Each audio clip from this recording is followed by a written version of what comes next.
तहकीकात ये पता चला कि वहाँ एक शख्स जो पिछले 10-11 साल से इमामत का काम अंजाम दे रहा है, उसके एक नाबालिग लड़की के साथ जिस्मानी ताल्लुकात हुए थे और वो बच्चा उसी का था और उसने सबसे छुपाने के लिए वो बच्चा वहाँ लाकर 2 लड़कों की मदद ली थी उसको दफनाने में।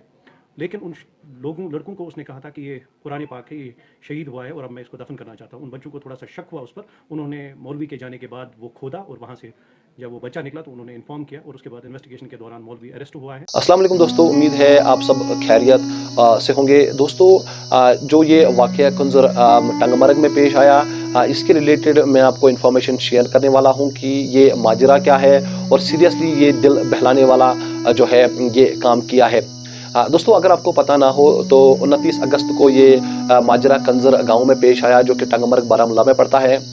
और कहा यह जा रहा है कि एक मौलवी साहब जो कि 10-15 सालों से इस गांव में नमाज पढ़ाते थे, उनका एक नाजायज़ संबंध एक नाबालिग लड़की से होता है और उसके बाद दोस्तों वो जो लड़की है वो प्रेग्नेंट होती है। तो ये हमारे माशरे में सबसे बड़ी प्रॉब्लम है, क्योंकि अगर हम अपने माँ बाप के बाद ज़्यादा प्यार करते हैं या ज़्यादा इज्जत करते हैं अपने गांव की, तो वो एक हाफिज़ कलामुल्लाह या जो हमारे गांव या हमारे कस्बे या हमारे इलाके में नमाज पढ़ाते हैं, उनकी हम बहुत इज्जत करते हैं और करने भी चाहिए। लेकिन दोस्तों, जब इस तरह की शख्सियत या इस तरह के लोग हमारे सामने आ जाते हैं तो इंसान का दिल कांपने लग जाता है, क्योंकि इस तरह का ये एक वाक़या है कि एक मौलवी जो कंजर में नमाज पढ़ाते हैं उनको एक जो है नाजायज़ संबंध एक नाबालिग लड़की से होता है। उसके बाद फिर वो नाबालिग लड़की जो है वो प्रेग्नेंट होती है और प्रेग्नेंट होने के बाद दोस्तों उसको एक सर्जरी की जाती है। हालांकि जो सर्जरी हुई है, जो पुलिस का स्टेटमेंट आया है, वो भी मैं आपको सामने पेश करूंगा। उनका कहना है कि ये कोई प्रैक्टिशनर नहीं है जिन्होंने स्टेट्स दिए हुए हैं, लेकिन ये किसी या तो कोई मतलब जो थोड़ा बहुत जानता होगा उन्होंने स्टेट्स दिए हैं, लेकिन पुलिस का सीधा कहना है कि जो स्टेट्स थे वो बिल्कुल खुले हुए थे।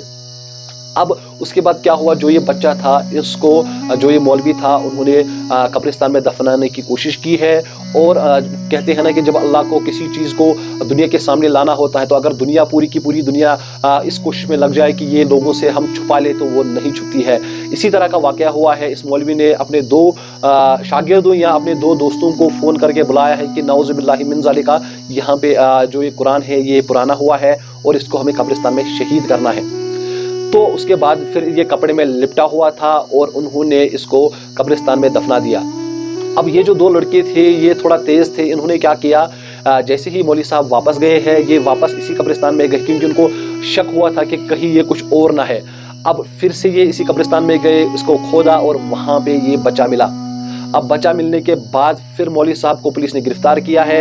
अभी पुलिस का कहना है कि इसमें और गिरफ्तारियां हो सकती है। फिलहाल हम जो है गुजारिश करते हैं जो हमारी गवर्नमेंट है कि इस तरीके का कोई भी अगर मसला होता है तो इनके खिलाफ सख्त से सख्त कानूनी कार्रवाई होनी चाहिए। और ख़ासकर जो हमारे स्कॉलर्स हैं या जो भी दीनी तबके से जो है अपना पेशा रखते हैं, तो उनसे भी हमारी गुजारिश रहती है कि हम उनकी इज़्ज़त करते हैं और हमें उनसे बहुत प्यार है। लेकिन इस तरह के काम जब हमारा कोई दीनी उलमा करता है तो दिल सीरियसली जो हमारा है वो कांप जाता है। फ़िलहाल हमें दीजिए इजाज़त, आप रखिए अपना ख्याल। अल्लाह हाफिज़।